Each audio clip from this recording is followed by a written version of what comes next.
Video clip này nó một chút đòi UAG Trade Asia Co Ltd ជាឈ្មោះជាងសារឧបករណ៍នេសាទដែលទទួលស្គាល់ពីគណៈកម្មការមូលបត្រកម្ពុជា FX Cafe Trading is Life Cafe is Love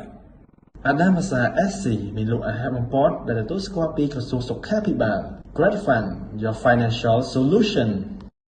ជំរាបសួរនេះខ្ញុំសាភាស្វាគមន៍មកកាន់ page UTA SCTV ដែលតែងតែពោលនាំនៅចំណេះដឹងផ្លែៗមកកាន់បងប្អូនទស្សនាដោយសពរដងហើយចា៎ហើយសម្រាប់ថ្ងៃនេះដែរយើងក៏មានវិក្កាមរូបគាត់នឹងមកបកស្រាយពីធានបទតើអ្វីទៅដែលហេតុភាពបរាជ័យចា៎ហើយសម្រាប់យល់ដឹងពីនៃភាពបរាជ័យសូមជិះជួបគាត់ផ្ទាល់បាទជំរាបសួរបាទជំរាបសួរចា៎បាទ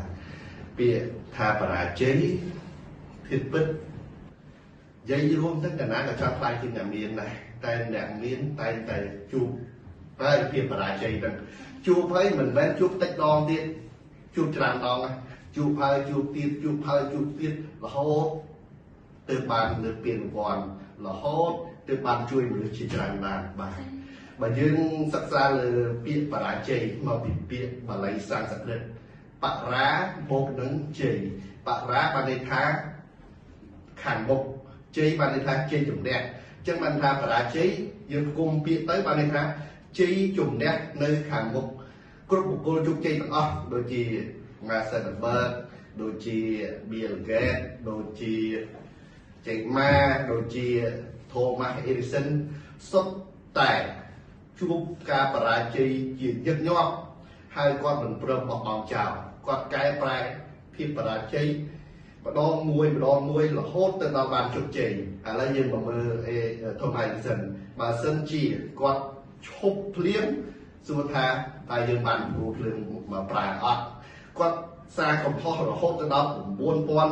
9999ទី10000ទៅគាត់រកឃើញអញ្ចឹងបានន័យថាសរុបមកវិញមកសរុបហើយគឺពាក្យថាបរាជ័យបានន័យថាបរាបូកនឹងជ័យបានន័យថាជោគជ័យនៅខាងមុខឬក៏ជ័យជំនះនៅខាងមុខឲ្យតែបងប្អូនយើងមិនព្រមឈប់ហើយតាំងចិត្តធ្វើវាកែកំហុសម្ដងមួយទីបំផុតនឹងទទួលបានជោគជ័យបាទចាអរគុណច្រើនបងចាដោយបងប្អូនមកដឹងរួចទៅហើយពាក្យថាបរាជ័យមានអត្ថន័យដូចម្តេចចាហើយសម្រាប់បើសិនជាបងប្អូនមានចម្ងល់អាចតេតទៅរំបងប្រសិទ្ធភាពនេះផ្ទាល់តាមរយៈលេខទូរស័ព្ទខាងក្រោមដែលក្រុមការងារយើងនឹងដាក់ជូនចាហើយសម្រាប់ពេលវេលារបស់យើងក៏មានកំណត់សូមអរគុណសូមជម្រាបលា